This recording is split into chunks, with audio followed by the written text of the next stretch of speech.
Motion is observed all around us. But what is motion?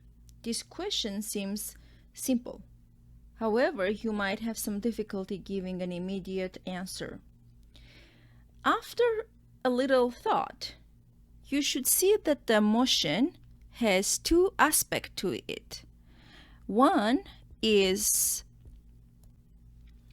descriptive, another one is what causes or changes the motion. So when I say descriptive, I mean how fast or how slow an object will be moving. The part of the motion that deals with the descriptive aspect of the motion is known, we call it kinematics. The part that deals with the causes of the motion or the causes that change the motion, this part is called dynamics. Kinematics and dynamics together, they are called mechanics, which is a branch of physics that deals or discusses or analyzes the motion. In this video, we're going to talk about kinematics. As I mentioned earlier, kinematics deals about the descriptive aspect of the motion. To describe the motion, let's say we want to say how fast or slow an object is moving, we actually need to do some measurements. Okay? In physics, if you do measurements, they involve a variety of quantities, and a great deal of effort goes into making these measurements as accurate and reproducible as possible. Physical quantities are describing physical properties of an object by measurements, and they consist of magnitude and a unit. Magnitude being the amount, and the units being the scale that is used to measure. For example, if you take a volume of water in a swimming pool is 50 cubic meter, the volume is the quantity.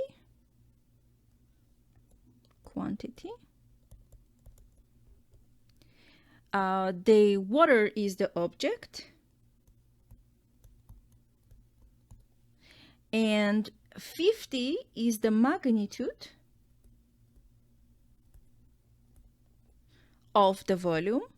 And cubic meter, right here, is the units. There are two types of quantities: scalar quantities and vector quantities. So scalar quantities are simply, they have simply magnitude, which is the size. Vector quantities have a magnitude plus direction.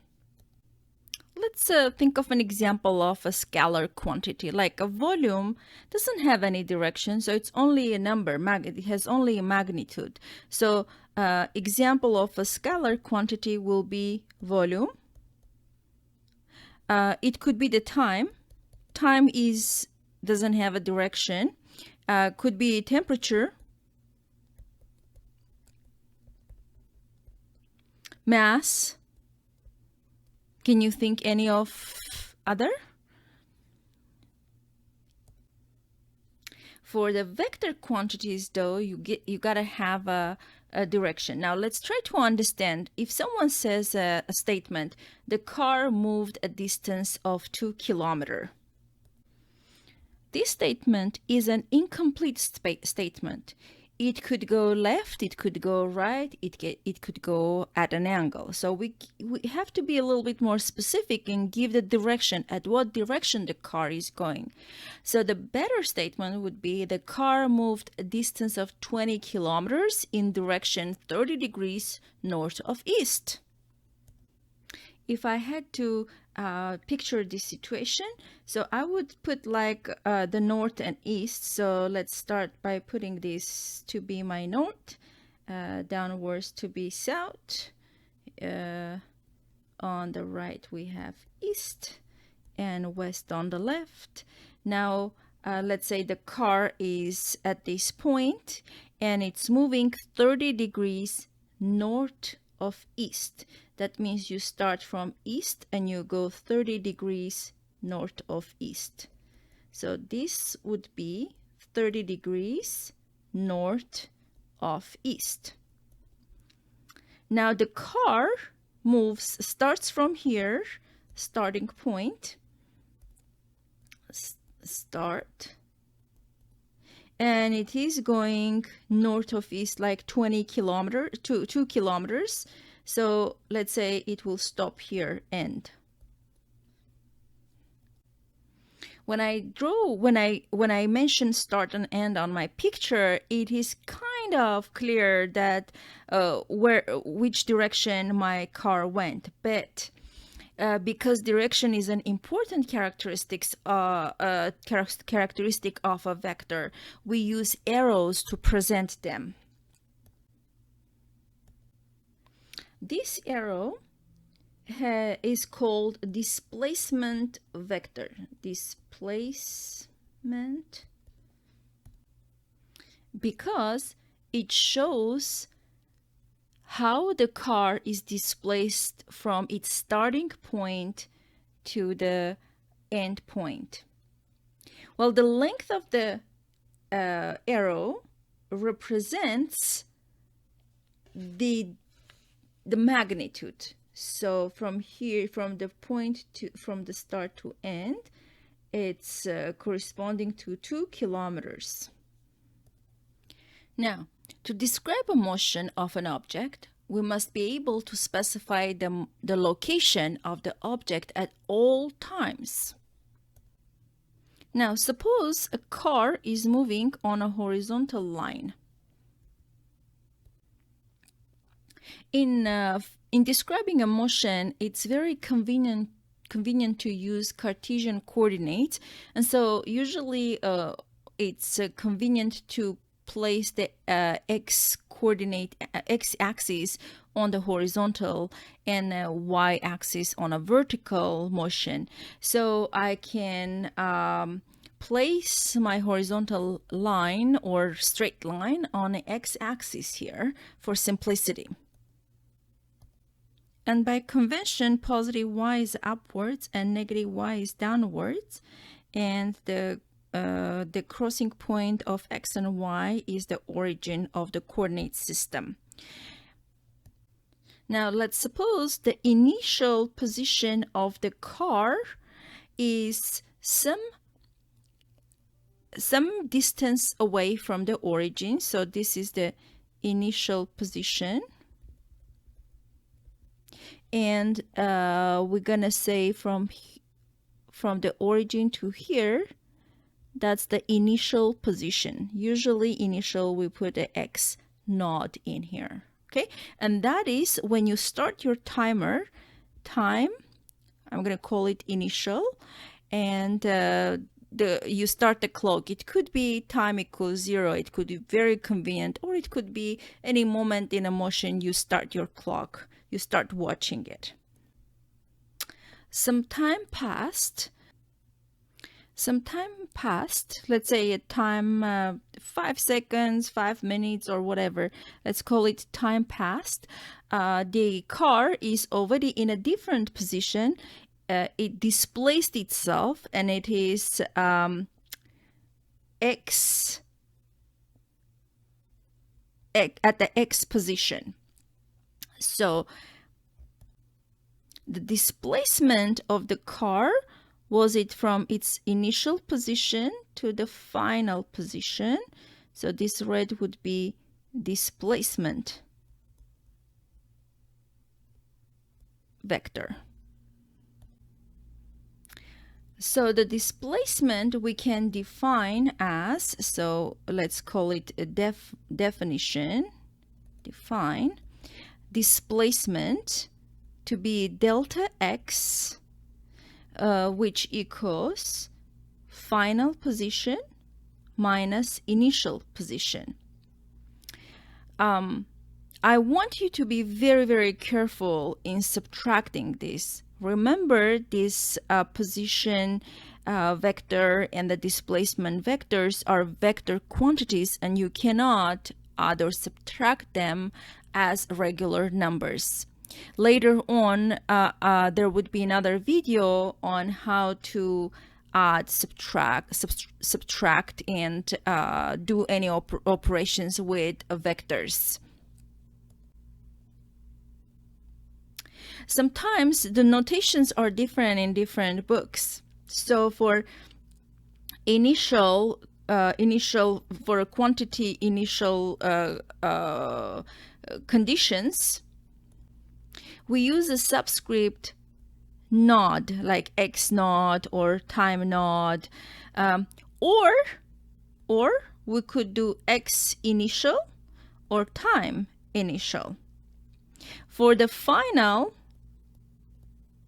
to understand the quantities that are related to the final stage of the motion, we either put x t or x1 to t1 or some other, we put numbers in there, or we put x final, t final, so subscripts. The yellow boxed equation is the definition of displacement, and displacement is measured in meters in SI units. It is very important not to confuse the displacement with the distance. Let's try to understand the difference between distance versus displacement. Well, let's imagine two cities. This might not be the best map for California, but imagine that we have LA here, and you want to go to San Francisco, somewhere here. Okay, so there are different ways to go from LA to San Francisco. You could go to LA by through Santa Barbara and then go to San Francisco. Let's say this is Santa Barbara. And then you can come back from San Francisco to LA through Fresno, for example, in a different route. Okay, so let's call this Fresno. Let's say you start at LA, start, and then you end at San Francisco. So the displacement is the straight line from LA to San Francisco with the direction up, okay, from LA to San Francisco. That would be your displacement.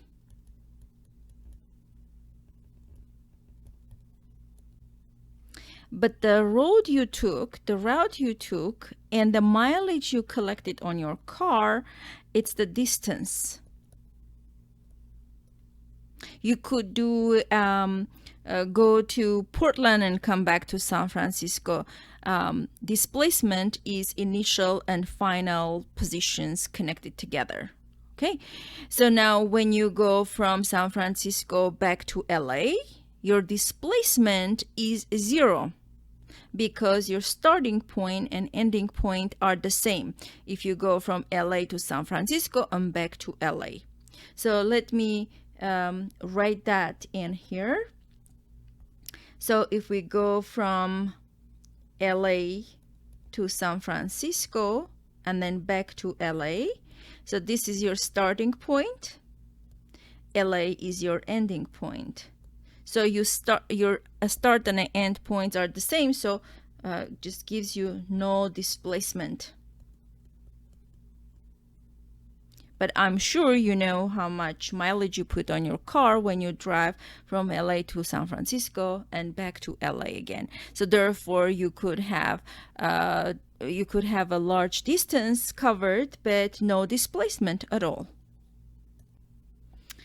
One of the most obvious features of an object in motion is how fast it is moving. Let's say if a car travels 200 meters in 10 seconds, we say the average speed is 20 meters per second. So hence, let's define average speed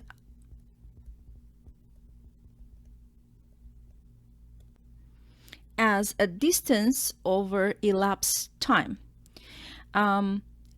Please be careful and watch out that the speed is defined as a distance over elapsed time. Speed itself is a scalar quantity. So because it doesn't actually show you the direction, scalar. Distance is also scalar. It really doesn't matter which direction you went. On your mileage is your mileage. Okay, so and then of course we don't like these long words. We need to have notations. So for the notations, we're gonna use for average speed, I'm gonna use the letter S. And an average is a conventional to put a bar on the top equals distance as a lowercase d over elapsed time. So usually elapsed time is the final time minus initial time. Okay, so sometimes when you do the change in time or final minus initial, that is there is a notation of delta, means delta t. So I am going to put as a delta t underneath of the distance. So this would be my definition for average speed. Okay, so the SI units for average speed is meters per second, because distance is measured in meters and time is measured in seconds.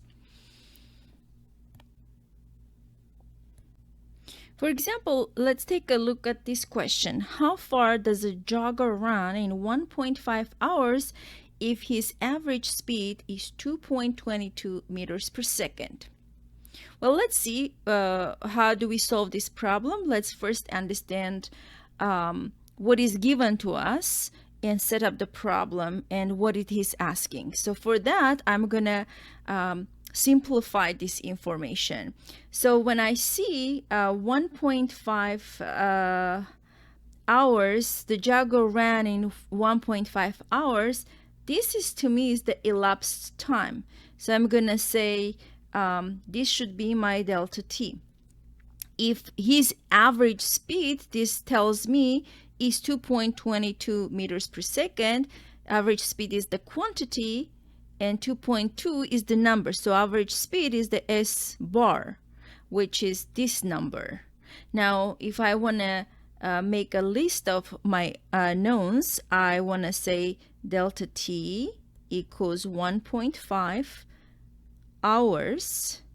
And I'm immediately noticing this is in hours, and the time, the SI units for time is not an hour but second, which means I have to convert it to seconds.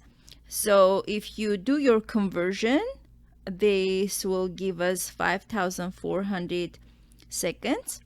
And then for average speed, I have 2.22 meters per second. Now the question was, how far does a jogger run? How far, that means it wants the distance. Therefore, I'm gonna make a line here to kind of separate the givens from the questions, unknown and knowns from each other. So distance is a question mark. So now my thinking is, what do I know the distance, or what is the distance, where is the distance involved in? I know from the definition of the average speed. So average speed equals distance over elapsed time. So if I want to find the distance, that's where I can find it, and do a little bit manipulation of this equation, multiply both sides by delta t. I will get s bar times delta t equals the distance. Now, because it's an equation, I can flip it and plug in my numbers, s bar times delta t, and that will be 2.22 meters per second times 5,400 seconds. As you notice, I put my units next to my numbers because I always want to keep a track of units, and I want to make the analysis while I'm solving. So if I multiply meters per second times seconds, seconds will cancel out. My result is going to be in meters, which makes sense because I am finding the distance. So if I punch these numbers into my calculator, I'm going to get 12,000 meters. Of course, you could do this in scientific notation, and this would be my answer. And obviously, I rounded it to. As I mentioned earlier, the speed, like the distance, is a scalar quantity. It has only magnitude. Another more descriptive quantity used to describe motion is velocity.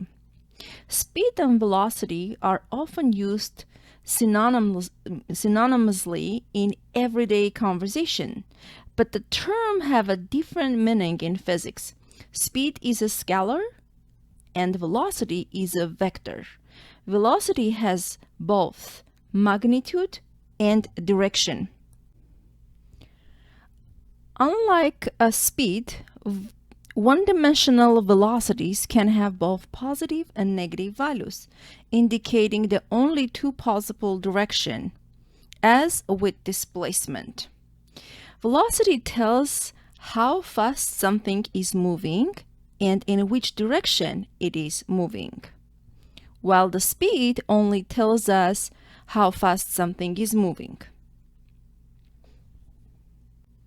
To define velocity, we say average velocity equals displacement over elapsed time. As you can see, displacement here is a vector quantity, therefore velocity is also a vector quantity.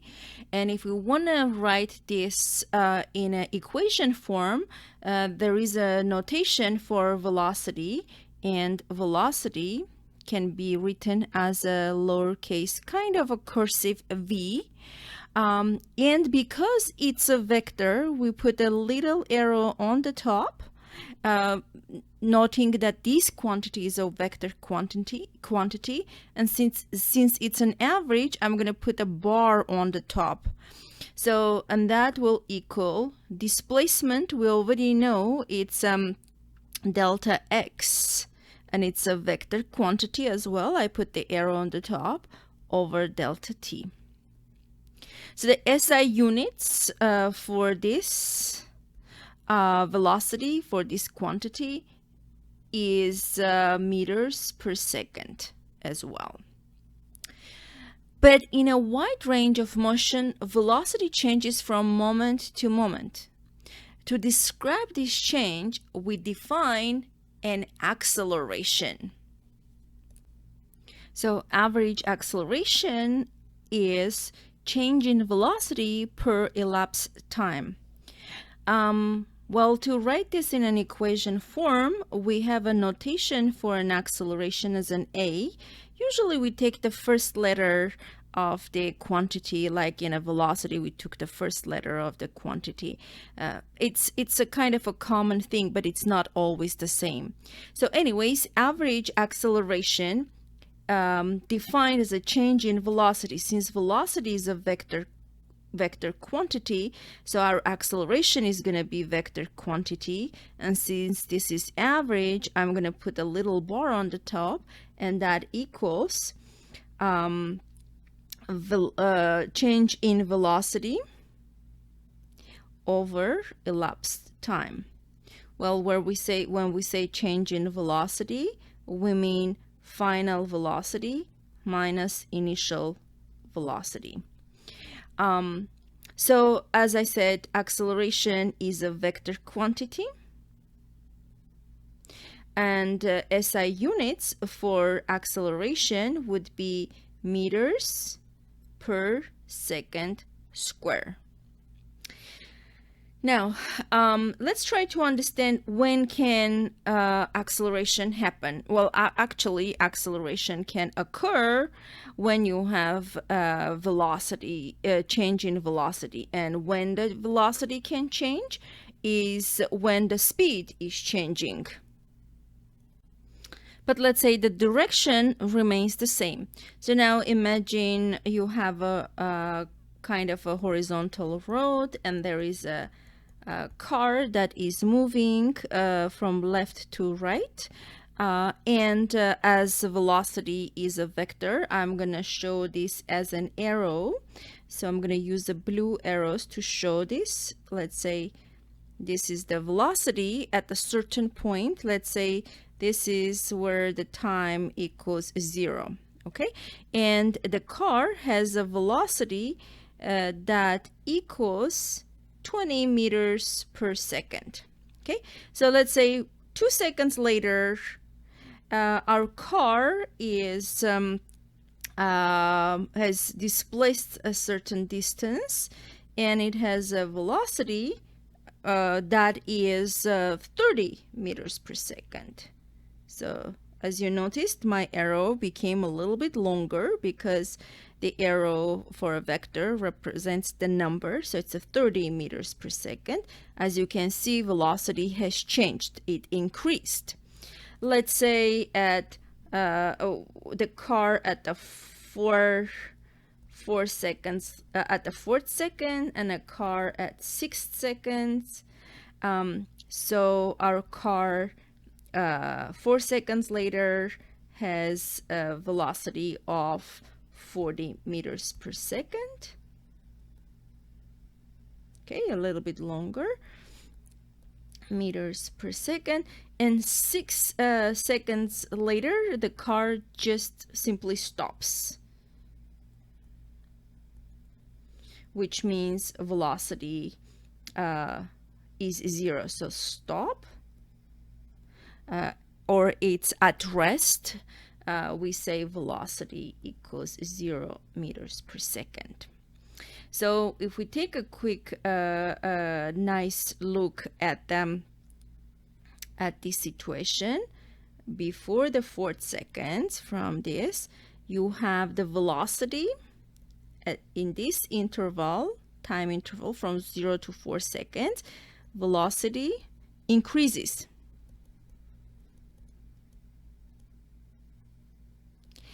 From 4 seconds to 6 seconds, which means the last 2 seconds, velocity actually decreases. So velocity decreases. So whenever velocity is increasing, acceleration is moving the same direction as the velocity. And whenever acceleration and velocity have the same direction, we can say it's a positive acceleration. Okay. Obviously,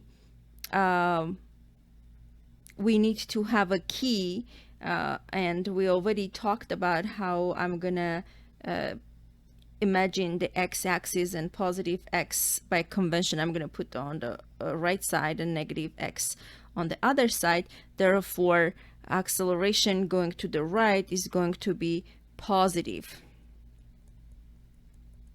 So the velocity is positive too. But acceleration will be negative on the interval when the velocity decreases. So negative. And acceleration is going to opposite direction, so it decreases. It's a negative direction. This makes sense because if you take for example, if you do a change in velocity at the last 2 seconds, so let's say we take this velocity right here and this one right here, then the delta v equals final minus initial, that is 0 meters per second minus 40 meters per second, divided elapsed time is 6 seconds minus 4 seconds. So we get negative 40 meters per second divided by 2 seconds, which is negative 20 meters per second squared. So as you can see, it is a negative acceleration. You can do similar calculation for the first portion of the motion. Let's say you take the time equals 0 and 4 seconds later, what you get, you have acceleration that equals delta v over delta t here, and that is 40 meters per second, which is the velocity at the 4 seconds, minus 20 meters per second at the beginning, divided by 4 seconds minus 0 seconds.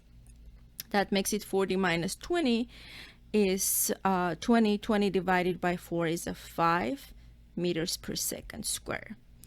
Well, there is a little notation mistake I did on this yellow. I want to correct it. I started with delta v, but I have to do over delta t because remember I was trying to get the acceleration, and that gave me a negative 20 meters per second square. Okay. Another case when acceleration can occur is when we have direction change. So let's draw a diagram so it will be easier for you to picture. So suppose the car is moving horizontally with the 50 meters per second velocity.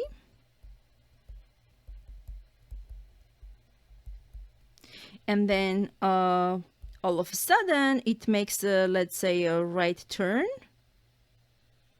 and the car at certain time passed will be on a different direction, but the velocity magnitude is still 50 meters per second.